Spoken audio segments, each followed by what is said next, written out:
नमस्कार, 99 न्यूज के बिहार झारखंड बुलेटिन में आपका स्वागत है। मैं हूं आपके साथ सोमनाथ तिवारी। रोहतास के करगहर थाना क्षेत्र के बभनी बाजार में पति ओम प्रकाश पांडे और पत्नी सलोनी कुमारी ने जहर खाकर खुदकुशी कर ली।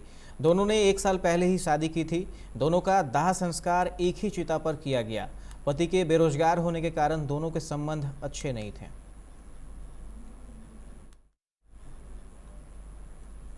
पटना के बिहटा में हथियारबंद अपराधियों ने शुक्रवार को देर रात किसान राम प्रवेश सिंह के घर में डाका डाला। घर में घुसते ही अपराधियों ने पति पत्नी को बंधक बनाकर लूटपाट शुरू कर दी। लूटपाट कर रहे अपराधियों का राम प्रवेश ने विरोध किया तो अपराधियों ने राम प्रवेश सिंह के सीने में गोली मार दी।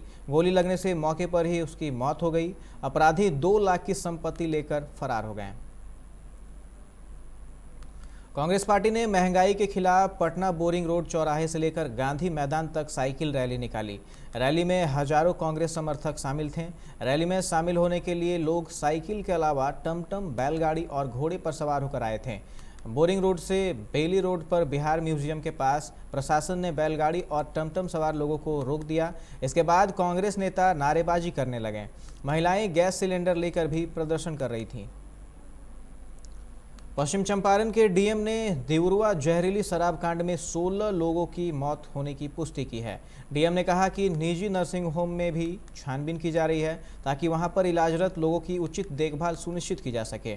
गांव में मेडिकल टीम भी भेज दी गई है। मेडिकल कैंप लगाया गया है ताकि अगर किसी की तबीयत खराब हो तो तत्काल स्वास्थ्य सुविधा उपलब्ध कराई जा सके।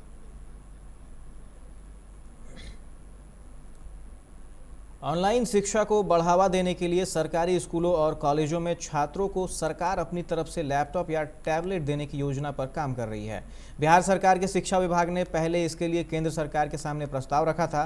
केंद्रीय शिक्षा मंत्रालय से सहमति नहीं मिलने के बाद राज्य सरकार अपने संसाधनों से इस दिशा में आगे बढ़ने की संभावना पर विचार कर रही है। सरकार ने अब 9वीं से 12वीं तक के छात्र छात्राओं को डिजिटल डिवाइस देने का प्लान तैयार किया है। कटिहार के कदवा थाना क्षेत्र के जाजा गांव के वार्ड नंबर 13 में आग लगने से आधा दर्जन घर जलकर राख हो गए। जानकारी के अनुसार एक घर में आग लगी थी। देखते ही देखते आग की चपेट में आधा दर्जन घर आ गए। आगलगी के कारण गांव में अफरा तफरी मच गई। आगलगी में लाखों की संपत्ति की क्षति हुई है। अब बढ़ते हैं झारखंड की खबरों की ओर। झारखंड के विभिन्न जिलों में 24 घंटे में 55 नए कोरोना पॉजिटिव मरीजों की पहचान की गई है। इनमें सबसे अधिक 17 मरीज पूर्वी सिंहभूम से मिले हैं।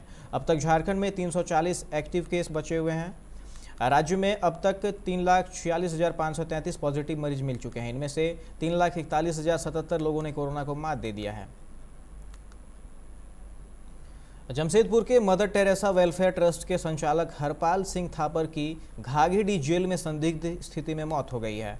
हरपाल सिंह थापर की तबीयत बिगड़ने पर उसे एमजीएम अस्पताल लाया गया, जहां डॉक्टरों ने उसे मृत घोषित कर दिया। वहीं परिजनों का कहना है कि जेल प्रशासन ने मौत की जानकारी छिपाई। हरपाल सिंह थापर पर नाबालिगों के साथ यौन शोषण का आरोप था। वह 17 जून से जेल में बंद थे।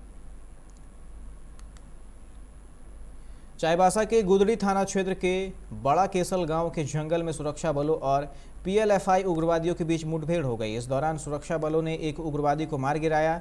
इसकी पुष्टि एसपी अजय लिंडा ने की है। आशंका जाहिर की जा रही है कि मारा गया उग्रवादी 10 लाख का इनामी शनिचर सोरेन हो सकता है। वहीं मारे गए उग्रवादी की दिनेश गोप दस्ते के सदस्य के रूप में भी चर्चा हो रही है। धनबाद के रणधीर वर्मा चौक पर भाजयुमो के दर्जनों कार्यकर्ताओं ने झारखंड की हेमंत सरकार के खिलाफ घड़ा फोड़कर विरोध जताया है। झामुमो के अध्यक्ष कमलेश सिंह ने कहा कि झारखंड सरकार के मुख्यमंत्री हेमंत सोरेन के पाप का घड़ा भर गया है, जिसको लेकर आज हम सभी कार्यकर्ता पूरे धनबाद में पाप का घड़ा फोड़कर विरोध प्रदर्शन कर रहे हैं। के तत्वावधान में पूरे प्रदेश व्यापी कार्यक्रम के तहत धनबाद महानगर के नेतृत्व में, कमलेश सिंह के नेतृत्व में हमने हेमंत सरकार के जो पाप का घड़ा भर गया था उसे फोड़ा है और जनता को यह बताने का प्रयास किया है कि हेमंत सरकार हर मोर्चे में विफल है। युवा विरोधी है, किसान विरोधी है, महिला विरोधी है, विकास विरोधी है। ये सरकार जब से आई है पूरे प्रदेश में अपराध उग्रवाद चरम पे हो गया है। यह सरकार नहीं सर्कस है। जैसे ही सरकार आई 1 रुपया में महिलाओं के नाम पे जो रजिस्ट्री होती थी उसे बंद कर दिया। यह सरकार एक भी वैकेंसी में रोजगार नहीं दे पाई। युवाओं को छलने का हेमंत सरकार ने किया है। युवाओं को जो वादा किया था कि रोजगार देंगे, 7,000 प्रति मंथ भत्ता देंगे, तो वो सब कुछ नहीं, सिर्फ हवाई और युवाओं को हमेशा छलने का काम किया है। और जिस तरह से देखा महिलाओं के साथ अत्याचार लगातार झारखंड में, जिस तरह से झारखंड को लूटने का काम हेमंत सरकार कर रही है, इसके खिलाफ में युवा मोर्चा जिस तरह से हेमंत सरकार का पाप का घड़ा भर गया है, उस घड़ा को फोड़ने का काम हम लोग आज कर रहे हैं यहाँ पे। धनबाद के रणधीर वर्मा चौक पर राजद के दलित प्रकोष्ठ के कार्यकर्ताओं ने महंगाई के खिलाफ प्रधानमंत्री नरेंद्र मोदी का पुतला दहन किया। युवा राजद के जिलाध्यक्ष लखपति यादव ने कहा कि पूरे भारत में महंगाई चरम पर है, जिसको लेकर राजद दलित प्रकोष्ठ ने पुतला दहन कर विरोध प्रकट किया। लखपति ने कहा कि पेट्रोल 100 रुपये लीटर तक पहुंच गया है।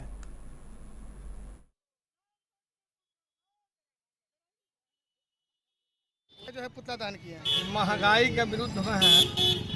नरेंद्र भाई मोदी का पुतला दहन किया गया, देश के प्रधानमंत्री का, कि महंगाई पर रोक लगाए। आप लोग देख रहे हैं कि डीजल और पेट्रोल कहाँ जा रहा है। दाल देख लीजिए, पहले ही थाली से गायब था, और अब मोटरसाइकिल पर भी गरीब का बाल बच्चा नहीं चल सकेगा। उसी का अगेंस्ट में आज राष्ट्रीय जनता दल दलित प्रकोष्ठ की ओर से, और सभी प्रकोष्ठ के लोग हैं, दलित प्रकोष्ठ के जो अध्यक्ष हैं नवल किशोर पासवान, उनके ओर से ही चिरकुंडा के शहीद चौक पर मासस ने देशद्रोह कानून को खत्म करने की मांग को लेकर 1 दिवसीय धरना दिया। इस दौरान लोगों ने फादर स्टैन स्वामी को श्रद्धांजलि दी। संतु चटर्जी ने भाजपा व केंद्र सरकार पर प्रहार करते हुए कहा कि आज भाजपा सरकार तानाशाह हो गई है। अंग्रेजों के बनाए कानून को फिर से देश में लागू कर लोगों की जुबान को बंद करने की कोशिश की जा रही है। कार्यक्रम हम लोग मेनली श्रद्धांजलि देते हैं फादर स्टैन स्वामी केस में। जो बीजेपी सरकार, जो तानाशाही सरकार, जो ब्रिटिश गवर्नमेंट ने ब्रिटिश पीरियड में जो ही रखा था, कोई उसके ऊपर आंदोलन करने से राजद्रोही देशद्रोही का तकमा देता था, जिसमें हम लोग देखे महात्मा गांधी, बाल गंगाधर तिलक, गोखले, इस सब को भी भीतर रखा गया था जेल में। इसका है आजीवन कारावास। परसों सुप्रीम कोर्ट ने भी इसको लताड़ा है। निरसा के एमपीएल में विस्थापितों और एमपीएल प्रबंधन के बीच जमीन मुआवजा और नियोजन को लेकर लड़ाई जारी है। इसी को लेकर आज एमपीएल के छाई का स्टॉक करने का स्थान, जो एस पॉइंट के रूप में जाना जाता है, वहां सैकड़ों की संख्या में विस्थापित अशोक मंडल के नेतृत्व में पहुंचे और विरोध जताया।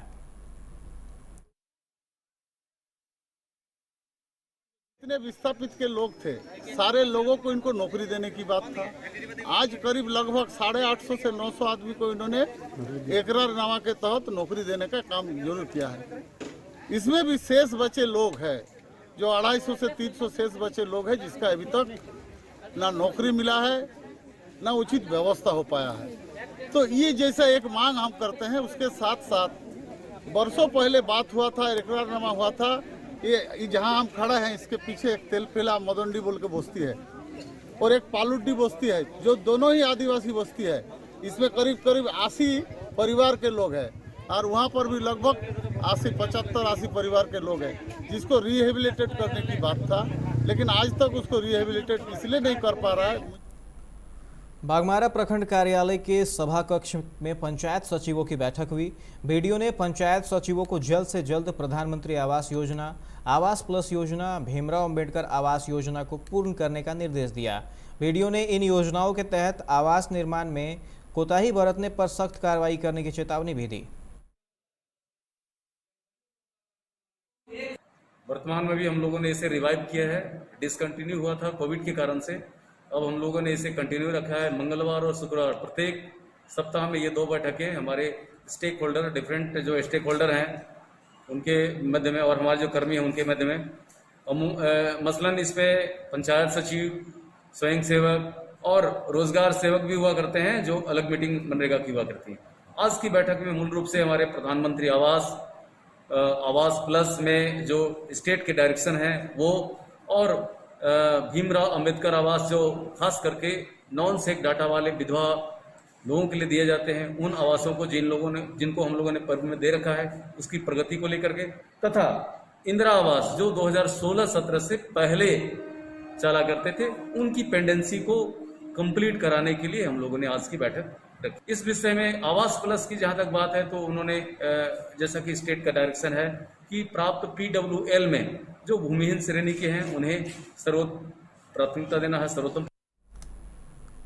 इस बुलेटिन में फिलहाल इतना ही। तमाम खबरों के लिए आप देखते रहे 99 न्यूज। नमस्कार।